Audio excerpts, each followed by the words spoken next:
live from the District of Columbia. You are listening to the Black Fundraisers Podcast, a weekly podcast that celebrates, inspires, and equips Black fundraisers to excel and positively impact Black communities. With your host, Kia Croom. Good day, good people. Welcome to Season 2 of the Black Fundraisers Podcast. I am Kia Croom, the founder and host of the Black Fundraisers Podcast, your weekly podcast that celebrates, inspires, and equips Black fundraisers to positively impact Black communities. If this is your first time tuning in, I want to welcome you into a growing global community of listeners and subscribers across the world. You are in great company, and I want to thank you for tuning in. As I always say, you could be anywhere of your choosing in these internet streets, so I'm absolutely thrilled to know that you're tuning into me. Thank you for it. You might be aware we are in the midst of a special 5-part series entitled Exploring Racial Justice in Philanthropy. And throughout this series, I've been having some great conversations with Black philanthropy executives centered on the need for racial equity and racial justice in philanthropy. And we're discussing the manner in which these leaders are operationalizing racial equity and racial justice in their work, in their leadership. Y'all, today's guest is Fred Blackwell, President and CEO of the San Francisco Foundation. And for those of you who may not know, I grew up in Oakland, California. So this episode is very near and dear to my heart because it's not very often that I get to break virtual bread with someone who is from my hometown, like Fred is. The San Francisco Foundation works hand in hand with donors, community leaders, and both public and private partners to create thriving communities throughout the Bay Area. Since joining the foundation in 2014, Fred has led it in a renewed commitment to social justice through an equity agenda focused on racial and economic inclusion. Fred is an Oakland native and is nationally recognized as a community leader with a longstanding career in the Bay Area. Prior to joining the foundation, he served as the interim city administrator for the city of Oakland, where he previously served as the assistant city administrator. He was the executive director of the San Francisco Redevelopment Agency and director of the Mayor's Office of Community Development in San Francisco. He also served as the director of the Making Connections Initiative for the Annie E. Casey Foundation in the lower San Antonio neighborhood of Oakland. Fred was also a Multicultural Fellow in Neighborhood and Community Development at the San Francisco Foundation and subsequently managed a multi-year comprehensive community initiative for the San Francisco Foundation in West Oakland.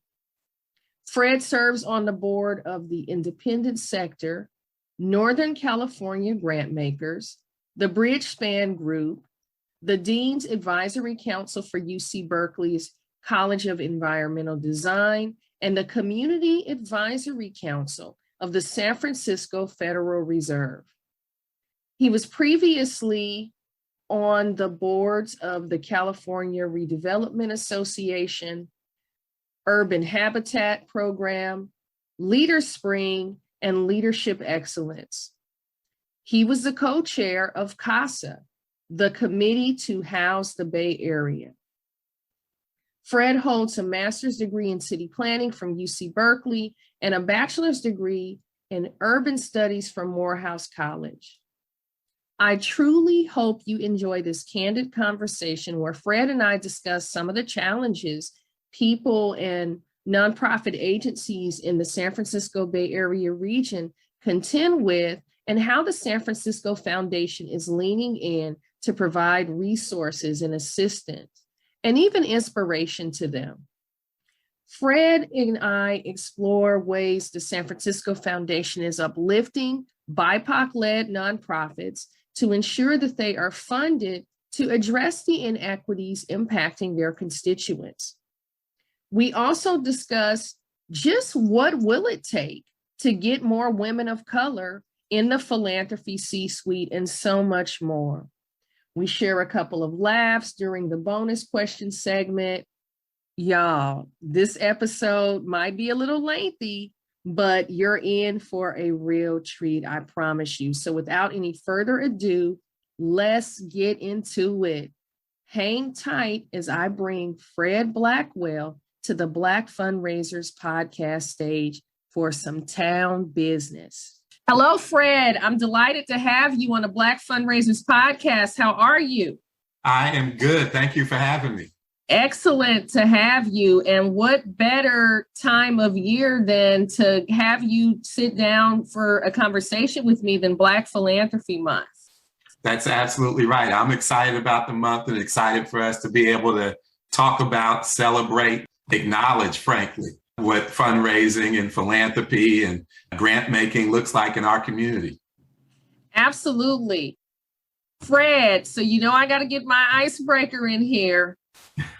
I need you to tell me and the good people listening a little known and fun fact about Fred Blackwell. There are so many little fun facts, but I will mention one. Mom and my parents were really involved in civil rights and Black Power work and all that kind of stuff. Back in 1972, when Julius Nyerere, who was the president of Tanzania at the time, invited African Americans to come and do nation building, my parents answered that call. So when I was 2 and 3 years old, I was a little toddler in Dar es Salaam, Tanzania. Little known fun fact does not surprise me, okay? Because I have had the distinct honor and privilege of working with the Imperial Angela Glover Blackwell, who is, you talk about a real pioneer, a trailblazer, somebody who's been in it, in the fight, progress in the struggle. It's nothing anybody can tell your mother about progress in the struggle and just this movement. I mean, she's been such a force and contributed so much to society. We owe her. Absolutely. And it's really nice to have someone who's seen so much in your life, particularly at a moment like the one that we are in right now. My mom has been engaged in work around equity and justice her entire life. And I tell you, I've never seen her more excited than she is right now at the prospects of actually being able to change some things. Very exciting. And I continue to watch and marvel at her work, and you have following along in those footsteps. So I am not surprised. Fred, I am aware that under your leadership of the San Francisco Foundation in 2016, the organization moved away from its traditional funding buckets and really centered in on racial equity. And I do want to point out that this preceded this alleged racial reckoning that folks are talking about when you made that stand and really centered the San Francisco Foundation strategy around equity. I'd like for you to take a moment and elaborate on that and your impetus for making that critical shift during that time. Thank you for that question. The first was that was a time when we were coming out of the last recession. It was a time in the Bay Area of tremendous job growth. There was a real sense that there was a lot of economic opportunity, a lot of wealth being generated in the region. And as somebody growing up in the Bay Area, it felt to me, and I think it felt to many others in the Bay Area, that access to all of that opportunity was limited. And for far too many people, it was limited based on something as simple as where they lived, what their family's economic status might be, or their race and or ethnicity. And so we were really at a time in the Bay Area when we were seeing a community that kind of sees itself in one way, a dark blue region in a blue state, known for kind of progressive politics and people like to think of themselves as liberal and left-leaning and progressive here. But all of those kind of perceptions of ourselves were out of line with reality in terms of how people of color, low-income people were experiencing the Bay. And we went through, when I came on board, a number of community meetings and did months of listening sessions. And what we were feeling was mirrored back to us in those meetings. So in just about every community meeting we held, issues having to do with race came up, issues having to do with people's concerns around gentrification and Black people and brown people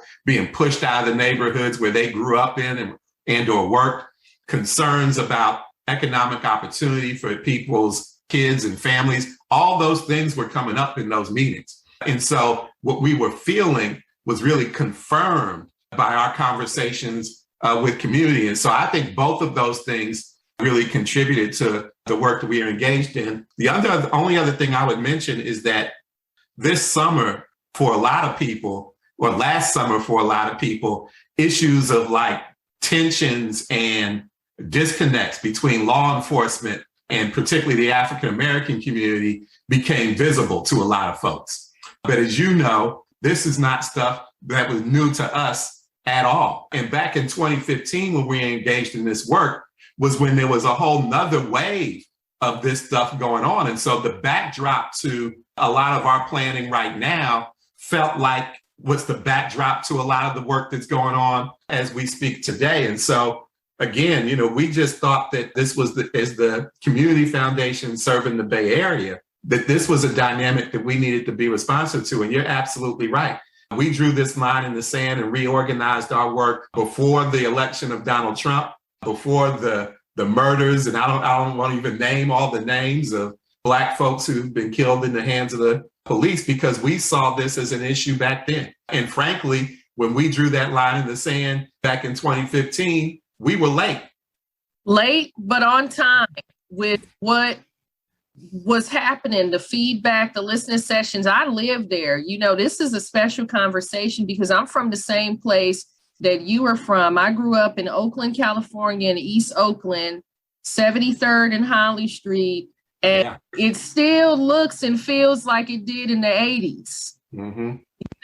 That community, over-policed, under-resourced, the like, and there are so many communities like that. So I think that you might consider it late, but it was still nonetheless on time. I remember around 2014, I hope I have my dates right. Good people don't fact check me too tough. I remember Google was kind of looking for a home, and I remember the fear folks had. I remember being gripped with fear personally, because I have a mother who is aging and has special needs and so forth. And I remember being concerned about where she would live. That's right.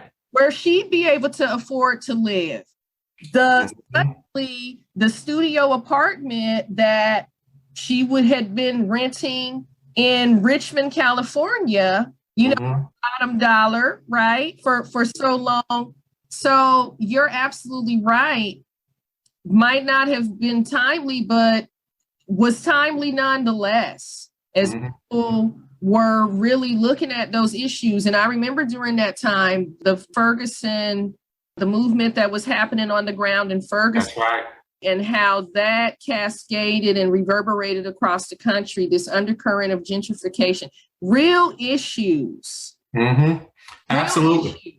Absolutely. Real issues. And, I don't want to get on my soapbox too much, but there's history to all of that. I mean, we're talking about a situation where many of our grandparents and parents were living in places like East Oakland, living in places like Richmond, not only because they were kind of meccas for the Black community back then, but also because those were some of the only places where we could live in the Bay Area. I mean, like I said, the Bay Area has a certain kind of reputation. Yeah. But we are also kind of ground zero for redlining.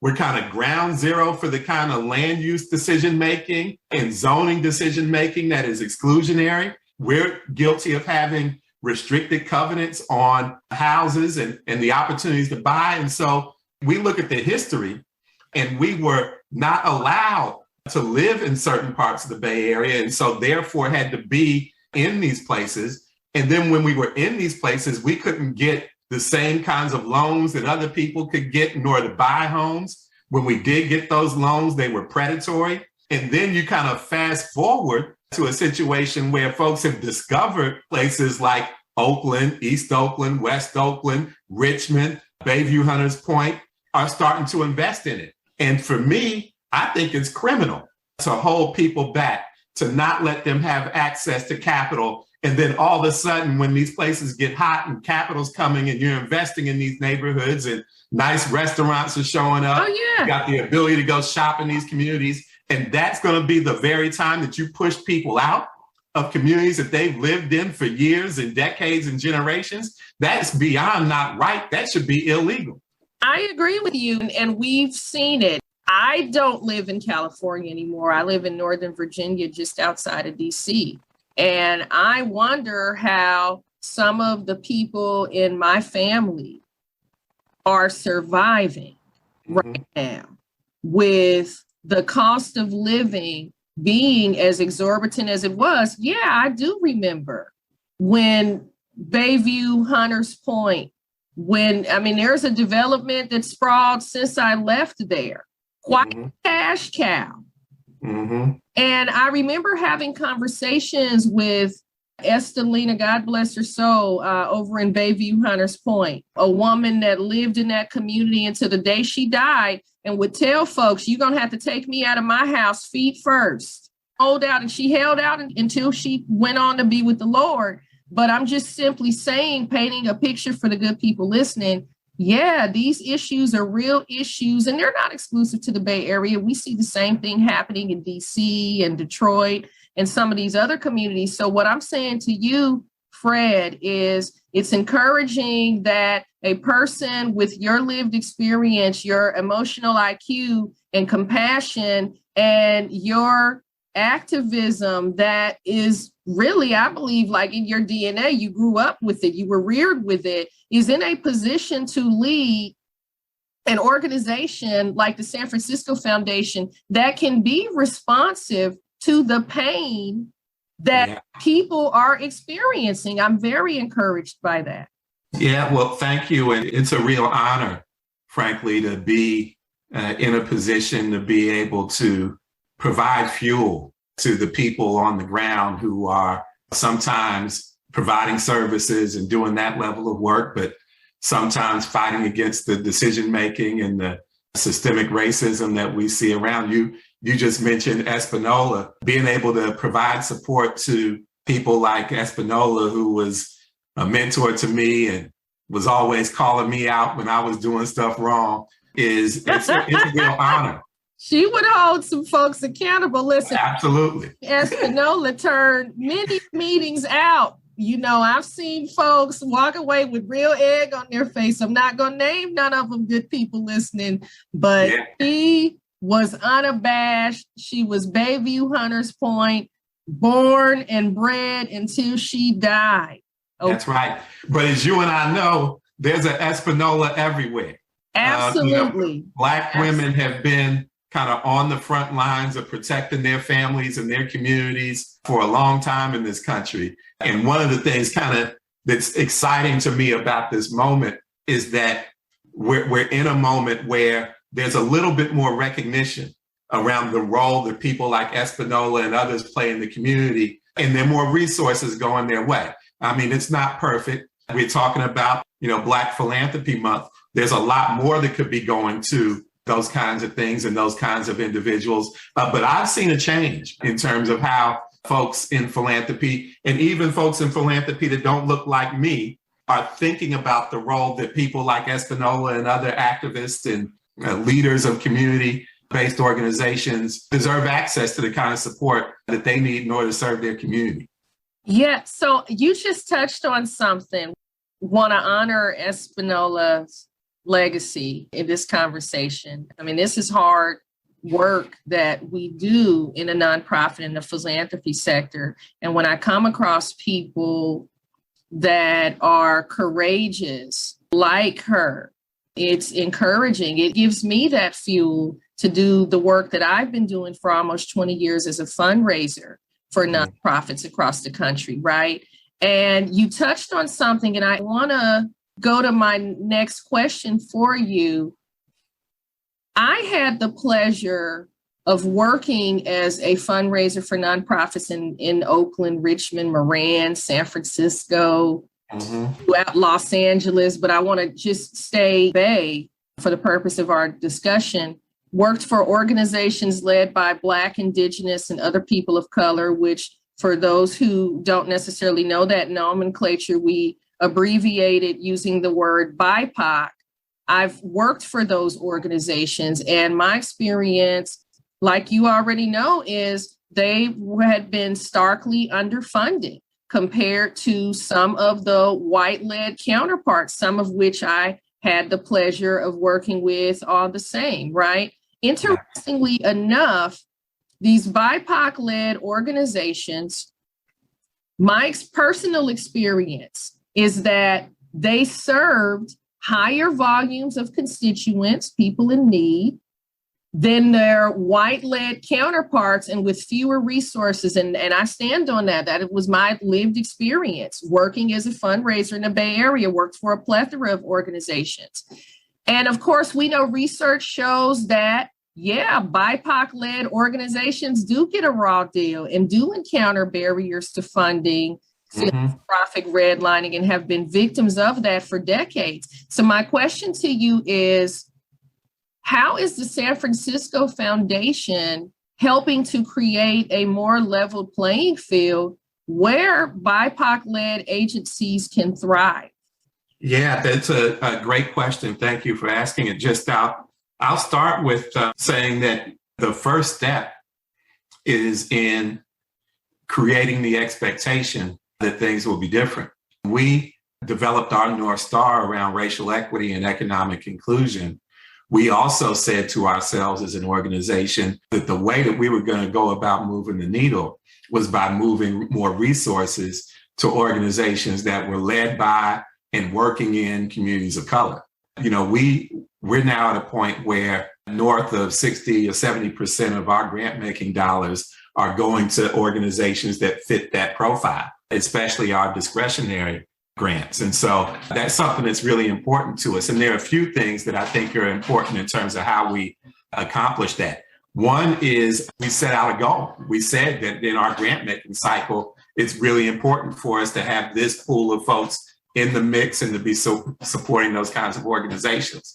The second thing, though, that we do is we actually go to places where we know we will find folks who are doing the good work. So, for example, we've been running for a long time now a project called the FACE program, which stands for Foundation Alliance with Interfaith to Heal Society, where we're talking about in supporting the role that churches and congregations play in community development and community service. And so that takes us to a place where we're in partnership with a number of organizations, some of which, if I name, will be familiar with you, people like Alan Temple, so folks like that.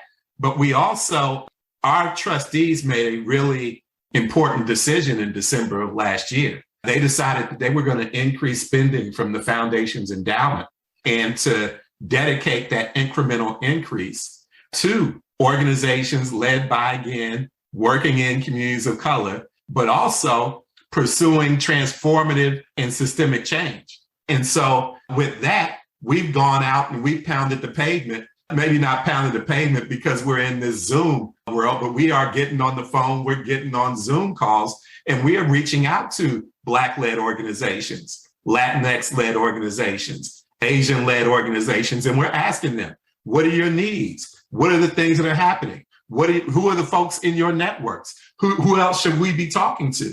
And it's that kind of proactive work. I think that a lot of philanthropic organizations, even when they decide that they want to support Black-led groups and things like that, they make a statement on Twitter, or they'll put something out on LinkedIn or Instagram or Facebook, and then just expect people to show up at their doorstep. And my point is always, don't make people find you, go find them. And I think that that's a really, really important approach to the work. Last thing I'll say in this regard is we're hiring differently. If you think about the traditional foundation, which you generally will the image that will come up in your mind is a place where you've got these like subject matter experts and people with PhDs who have specialized in and written about education or health or whatever, and people who don't have lived experience or come from the communities that we're trying to serve or impact. You also think about people who kind of sit at their desk and read proposals and basically say yes, no, all day. What we think is important is to have people on staff, first of all, that reflect the communities that we serve. We also think that we need to have people on staff who have a lived experience that puts them in not just a kind of cerebral position with regard to the work, but bring passion to this work as well. And we concentrate less on people having kind of subject matter expertise. We think that's important. But what we're really looking for is people who can provide leadership on the issues that we are working with and are willing to do that in a way that is collaborative and in partnership with the community. You know, my mother always says that if you have found a solution to a complex problem that only involves yourself, you either don't understand the problem or have the wrong solution. And I live by that approach. If there's anything that we're doing that's worth anything, we're doing it in partnership with others. And most likely we're doing it in partnership with the folks who we like to see benefit from the work that we're engaged in. I love this. You said several things that I want to unpack for a second. I love that your strategy for engaging those BIPOC-led organizations is not sending out a tweet, putting out an RFP and waiting on folks to respond, but to identify those organizations. I love that. And I talk about this all the time about the importance of coming from behind a computer, right, engaging within the community and mitigating some of those barriers and having conversations with folks that you've not had, doing something different than you've done to get a different result. Yeah, exactly. And, you know, I'm not going to sugarcoat it. For a lot of institutions, they're going to show up or they're going to pick up the phone and want to have a conversation. And the first part of the conversation is going to be, where y'all been? Folks in philanthropy shouldn't be scared of that part of the conversation because in a lot of cases, we have been absent from the real conversations in community. And we got to own up to that. Yeah, so be prepared, to have that conversation. You can't say, well, we want to engage more diverse-led nonprofits, but we don't want to talk about the barriers and the structural inequities that had closed them off from these opportunities. We just want to talk about the here and now. No, part of philanthropic justice, racial justice, by my estimation, is being willing to own that and have that candid and frank conversation and acknowledge what hasn't been working, acknowledge what has been broken, and make a commitment to ameliorating that. Yeah, absolutely. I mean, we've got to come to terms with the fact sometimes we may not in philanthropy have been the problem, but there have definitely been times when we've been part of the problem. We've been definitely been implicated in the problem here. That's right. Absolutely. Absolutely. Thank you for that. And in addition to doing something different, something you hadn't necessarily done before, centering that lived experience, I have been at one point in my career, this is one of those key and vulnerable moments.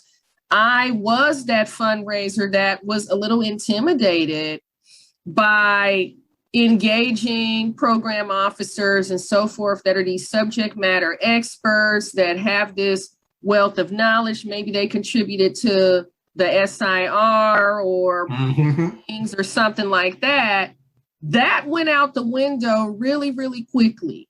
Because like I know, and from even looking at what your mother has been going through in the years that she's devoted her life to this work, when you're talking about equity and we're talking about community and resource allocations. And you've got communities like East Oakland and Detroit and other communities where the work that we're doing means life or death for a kid somewhere, or for a person that's trying to pick up the pieces and put their lives back together.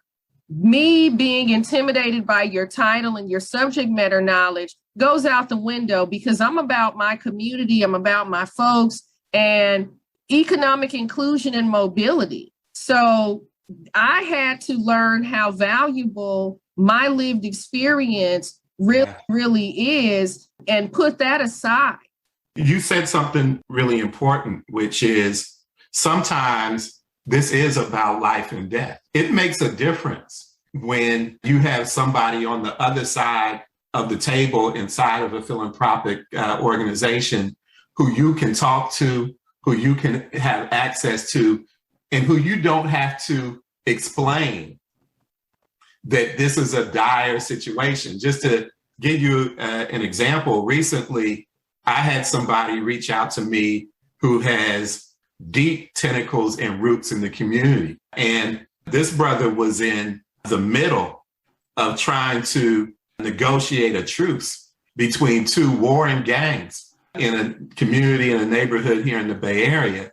And he felt comfortable calling me to say, hey, Fred, I need to find a neutral space to bring these brothers together where there's not going to be scrutiny about who they are and how they're showing up, so that we can have these real meetings. If they're successful, these meetings will save lives. And so, we were able to provide that space, pay for the space, all that kind of stuff. But he didn't have to explain to me what was going on. He didn't have to make excuses or try to paint a different picture of who he was bringing to the meeting, because I knew how important it was to bring these kinds of people together to negotiate truces like this. And so having people who you have access to, who know what's happening in the community and what needs to happen, is really important. And there aren't enough philanthropic institutions that are filled with those kinds of people who have their finger on the pulse and who people feel comfortable calling in a situation like that.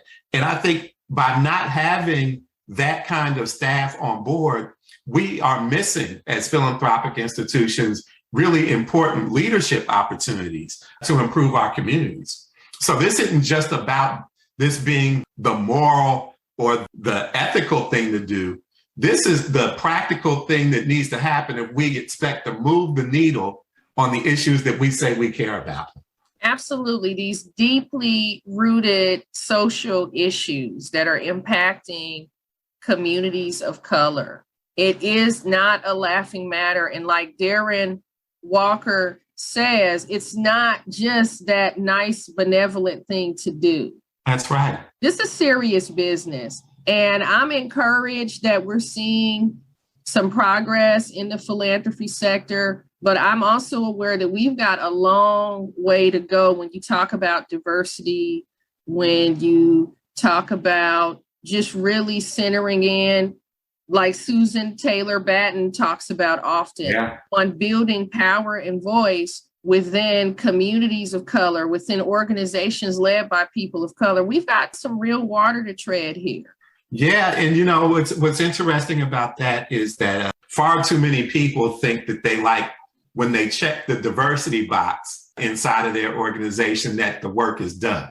But what they're not asking themselves is the critical question, are you acknowledging what people are bringing to the table as part of that diversity? Are you creating the space for them to be their full selves in terms of what they bring and what they bring to your institution? Are you empowering those folks to make decisions that are impacting now the very communities that they've come from? And so I think about diversity inside the workplace as a very, very important step, but a first step in creating the kind of culture that we need in order to realize the kind of outcomes that we envision. I agree wholeheartedly. I've got a good question for you, and you are the perfect person to pose this question to, being only male at the moment, having these conversations with me. I've spoken to 4 dynamic Black female philanthropy executives. And specifically, I was having a conversation with Tanya Allen, the president and CEO of the Love Tanya Foundation. Love her. Oh my goodness. You talk about a beautiful spirit and unapologetic Black woman, centers in on her lived experience. Tanya and I agree. Within the philanthropy sector, there's still that old guard, that undercurrent, that predilection for males in leadership. And it's been for a long time, white male leadership in particular, right? Mm-hmm. And we're encouraged. She found it encouraging, as do I, the movement, the efforts we're seeing to create a more just, equitable, and inclusive philanthropy sector. But I'm curious, do you have any thoughts on how we can change that paradigm within philanthropy, especially given that there are lots of women working in philanthropy, although they might not be in positions of leadership, they're deep in this thing. How do we shift that paradigm? That's a great question. And I think the answer is multidimensional. I'll speak some at a 30,000 foot level and some at like a practical level. One is that the hiring, those responsible for hiring at the executive level in foundations are boards. Sometimes those are family boards. Sometimes those are community members in a place like mine, which is a community foundation. Sometimes at a private philanthropy, it's a combination, a variety of stakeholder groups that sit on boards of trustees. One thing that has to happen is that those boards have to be themselves more diverse than they currently are, because then is when you both see the value in the kind of hiring that you're talking about, but also that's where you bring in networks. I mean, as you and I both know, it's networks that get people into these C-suite positions. You're not going to get one of these positions by just throwing a resume across the transom on Indeed. Somebody needs to know you. They need to know your work. You need to be in their network. And if the board's trustees don't have networks that involve Black women, the likelihood that they're going to hire Black women is kind of low. The second thing is after you get past the board level, just about every CEO search that I've seen nowadays that's happening within a private foundation or a family foundation or a community foundation is being conducted by some kind of search firm. And so if those firms, first of all, if they're not led by women of color or men of color, their networks aren't going to be, or if they don't have those kinds of people on staff, they aren't going to have the kind of networks that are going to bring strong Black women candidates to those boards of trustees. And so that's another thing. And that's kind of in the weeds a little bit, but those are two really, really important things. We have a fellowship program at the San Francisco Foundation, and I actually went through it back in the mid-90s that is about taking early to mid-career people of color and trying to accelerate their career advancement by immersing them at the foundation. I make it a point as a part of that fellowship to bring in recruiters, executive recruiters, so that those executive recruiters can know who's in the pipeline. And also so those recruiters can convey to our fellows the kinds of things that they're looking for. So when they find themselves in a search, they're equipped and it's not some foreign, intimidating process to them. They've spoken to recruiters, and so they know what the process is going to look like. And so those are just, I think, real practical things that we can do. But the thing that folks have always said in the past is that they can't find any good candidates. And you and I now both know that that is not true. And so even if you're not hiring at that position, I have hired many Black women to come into the C-suite at the San Francisco Foundation, because that is a part of like growing the pipeline and growing the leadership. Yeah, you get it. You get it. So having people that get it, I'm hearing, is important. Your board has to have that representation and folks that get it. The executive recruiters got to have folks that get it, looking to give some excellent, highly qualified candidates, women of color, men of color, Black women with that rich lived experience, that opportunity that they deserve and need. And we're not talking about doing somebody a favor. There are some sisters and brothers out here that are like casket sharp, as they say. Yeah. And the thing that people don't understand that they're missing out on is, you and I have been sitting here and we've been talking about lived experience. This is not lived experience instead of other stuff. We're talking about people who have had a variety of positions, have a variety of experiences, are highly educated, the smartest among the groups, and they have lived experiences. So I don't want to come across as when you do lived experience, you're sacrificing something else. You're getting everything else that you were getting in a traditional approach, and you're getting lived experience. And that is something that I don't think folks understand in terms of what they are missing out on. And, I've been fortunate because I know what folks bring to the table. I've been able to kind of bring folks into the San Francisco Foundation who are killing it, know what they're doing. And there is not 1 inch of sacrifice in terms of productivity, know-how, and accomplishment. I would agree. And I knew that you were the perfect person to pose that question to. So I had to do it. Thank you for indulging and for your perspective on that. You are absolutely right.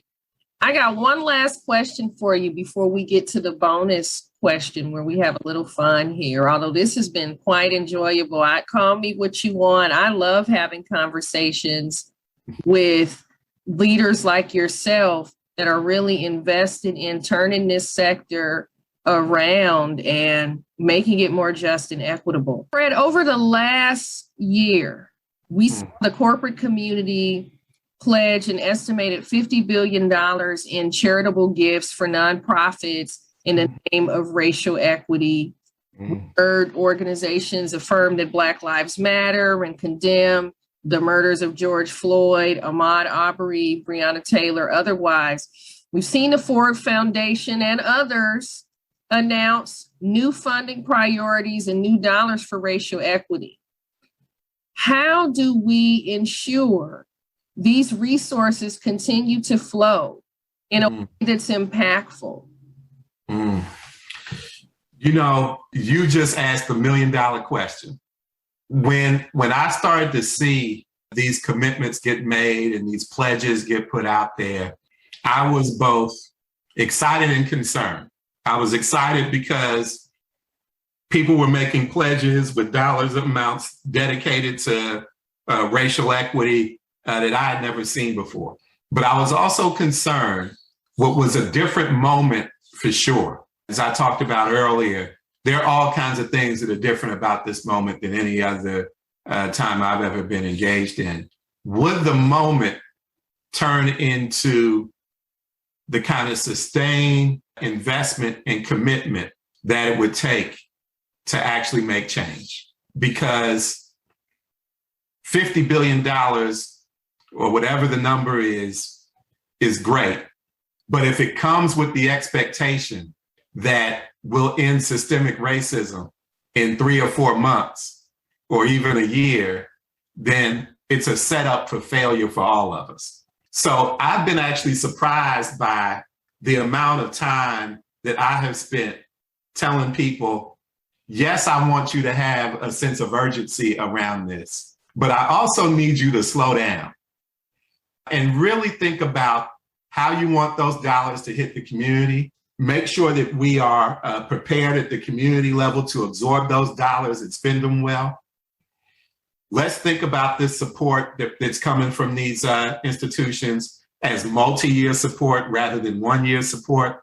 Let's just slow down here because, hundreds of years in the making. We're not going to come out of it overnight. And to the extent that we expect to come out of it overnight, we almost ensure that the moment will be fleeting. And so I think all of those narratives are important in a moment like this. And that is not to say that people shouldn't make the pledges because they should.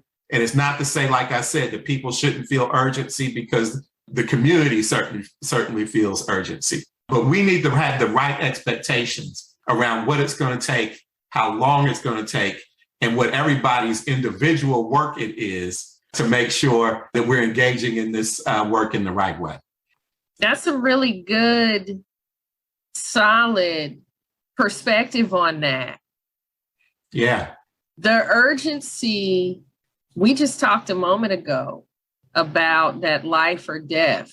It's life or death, right? And the people hanging in the balance, as folks trying to figure out, are they going to retain their housing, weeks from now, months from now, or have food to eat? Can they afford to get this vital life-saving prescription to stay healthy, or should they use the money to put fuel in their car to go to work, right? Yeah. Life or death kinds of situations. And the performative philanthropy, theatrics, just this notion that you throw a lump sum of money somewhere.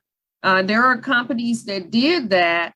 Is this still on your radar, though? You did that last year. What are you doing for the next 10 years, the next 20 years? What does that look like? Yeah. That's what I'm interested in hearing. Absolutely. And the other thing I will say about this is the notion that folks can just act swiftly and throw a bunch of money at an issue and when I say an issue, I mean racism in this country, as fundamental to this country as you can get, is kind of the epitome of white supremacy. Absolutely. I was just getting ready to say that as white supremacy. Listen, I can fix that here. Yeah, exactly. I can fix it, and I can fix it in a short amount of time. Right. I've got resource. I'm just going to take that. Yeah. Without taking the time, like I said, to slow down, do some introspection, understand how your institution has maybe contributed to this problem, how, yes, we need investments, but we also need your business to operate differently in our community, hire differently, have different boards. Understand that for some institutions, much of the wealth that has been created by your institution has been on the backs of Black folks and Indigenous people. That is the kind of work that needs to get done in addition to the investments if we're really going to move the needle on this stuff. That's what I mean by people need to slow down. Yeah, I'm in full agreement with you. And thank you for calling that out. There is a certain level of arrogance, and it reeks of white supremacy, that strategy in companies and boards that feel that is a viable path forward are in for a real rude awakening. This is not what we want when we talk about equity. And I was happy to see civil rights organizations get funding for the work that they've been doing tirelessly, arduously for years, but it's still insufficient.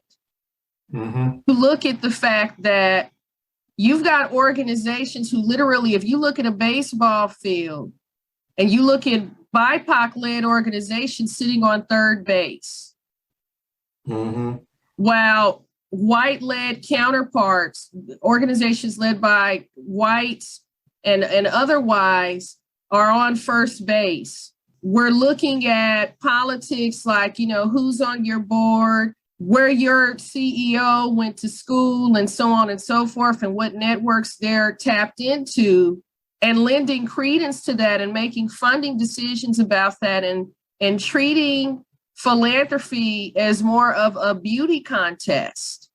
Yeah. Got the biggest website and the baddest web presence and all of that stuff.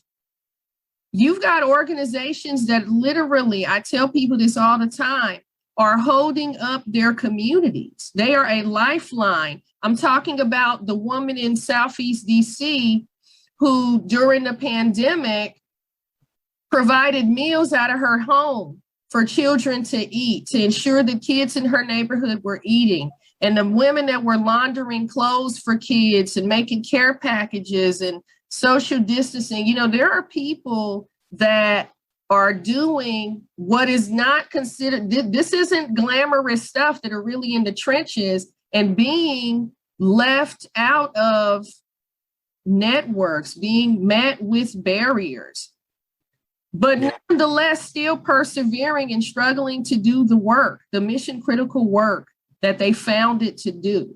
It's criminal, Fred, that's happening. I would just say one more thing about the corporate support for the kinds of things that are happening nowadays and the commitments that have been made. And I'll quote a friend of mine, Michael McAfee, who runs PolicyLink right now. I've heard him say this on a number of occasions. And he says, and I believe this is true, we know what it looks like when a big multinational, multi-billion-dollar corporation wants to move the needle on something. When they want to make moves, if they're like supporting their business practices or things like that, we've seen how they move. And their philanthropy may be a part of that, but it's a small part. It shows up in the campaign contributions that they make and the politicians that they are putting into office. It shows up in the amount of money that they spend on lobbying. So once the folks that they have supported to get into office, they make sure they have access to those folks and that those people know what their priorities are and that they're voting and moving in a way that is aligned with their priorities. So we know what that looks like. We see the commercials and the campaigns and all that kind of stuff. And while we have seen people make pledges and contributions on the philanthropic side, I'd ask the question, are they aligning their lobbying dollars? Are they making the kind of political contributions that line up with the statements that they're making on Instagram and on LinkedIn and on Twitter? We know what that looks like. And I often question whether those statements and proclamations are real for them if I don't see it translating into those kinds of business practices for those organizations. To have a Black male leading one of the largest community foundations in our country, in a position of authority, in a position to usher in some of that change that we've needed and hungered for so long in the sector. Thank you. Thank you for having me. So I want to get to the bonus question. I get a little nosy at this part of the podcast, and we have fun. Although, again, I've had fun just having this dialogue with you and appreciate you for it. Fred, you and I both grew up in Oakland, so we know all about town business. We know about that town business. We might show our age a little bit with this one. But I need you to indulge with me and take a nostalgic walk down memory lane. Tell me and the good people listening, what are some of your favorite Oakland staples from back in the day? Oh, you know what? You're going to laugh at some of the stuff I'm going to say.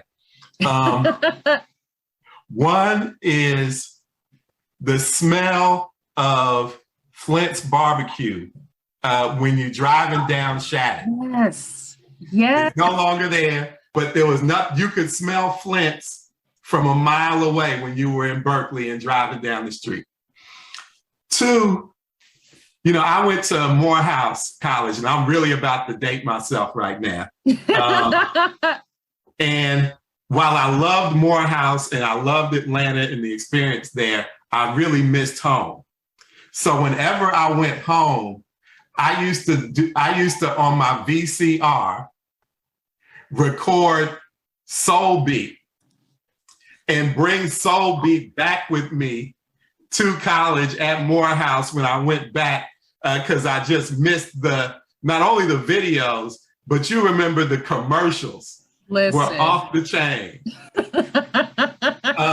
And it was the kind of thing where I would show people Soul Beat and they would be in disbelief. They were like, y'all actually have a cable channel like this? Yes. So that would be another one. And then folks can't see right now, but I'm wearing my Golden State Warriors Yes, t-shirt. He is. A lot of people are familiar with the Steph Curry, Klay Thompson, Kevin Durant, Draymond Green Warriors. But you and I remember the decades of those sorry teams playing over at the Coliseum where we would go buy tickets to go see the opposing team's best player. Right. Like I would go see Dominique I would go to see Jordan and all that kind of stuff. So I also have a feeling of nostalgia around going to the Oakland Coliseum and watching the Warriors, and sometimes being able to sit anywhere you wanted to in the arena because there was nobody up in there. Right. It was like you could literally, get tickets at a like, but I could go somewhere. I could go on and on and on. I could talk about the festival at the lake. All that stuff. Sideshows before they were dangerous. Yes. Town business, like you said. Town business. I am so glad you didn't disappoint with this one. I'll give you a virtual dab. You didn't disappoint. Flint's was off the chain back in the day, okay? And I don't care what anybody says. There are some, I'm not going to say nothing that the good people listening will be able to get me about. There are some great eateries and barbecue places in the Bay Area and Oakland, but none like the Imperial Flint barbecue. Yeah. Soul Beat was my whole jam, and I wrote that thing out. The last person I remember hosting Soul Beat was Linnell. Oh, wow. When I went off to college, and I went to the Clark Atlanta University. And, when I went on out of that thing, when I left Oakland I think I left Oakland in 95. We roll on the floor, at some of the stuff that Linnell would say in the videos. I think I saw the first E40 video. It had to be on Soul Beat. Practice looking hard.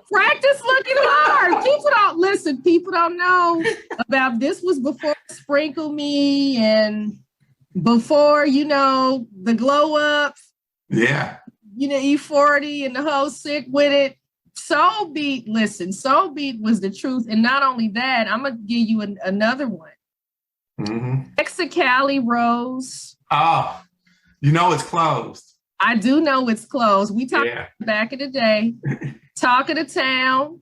Yes. Back in the day. And it's something else. It seems like it was a place we used to get ice cream. I can't. Oh, there was the ice creamery on Lakeshore. There you go. Now, one thing that I still get when I come home to Oakland, I don't care where I go, I got to get a donut. I got to get a Ray's chocolate glazed donut. And I used to love to go to this donut shop over on, was it Lakeshore? Colonial. Yeah. Still there, right? Absolutely. Yeah. And I, the last time I was home, at least, well, not the last time I was home, a few years ago when I was home, I made it a point to make sure I got that Ray's glazed donuts. These donuts be tall like them ponytails we used to wear back in the day. These aren't the Dunkin' Donuts flat donuts where they, scrunch on the no. These were piled high like, a plate of fries and back in the day. Just I have a Colonial Donuts t-shirt that I have. And whenever I wear it out around the Bay Area, people of all different walks of life say, hey, I know that spot. It's a great place, good people. Well, this has been such a wonderful conversation, Fred. I am so glad that you participated in this series. I want to thank you for all the work that you do. Thank you for your commitment. Thank you for your voice. Yeah, thank you for having me. It was a pleasure. I had a great time talking to you. I had a great time talking to you too. Until next week, good people, take care of yourselves and stay tuned, stay down, and keep your head up. Thanks for listening to the Black Fundraisers Podcast. Like what you're hearing? Subscribe to the Black Fundraisers Podcast on Apple Podcast, Spotify, or wherever you listen, and leave a 5-star review. Connect with Kia on LinkedIn, Instagram, and Twitter to stay connected.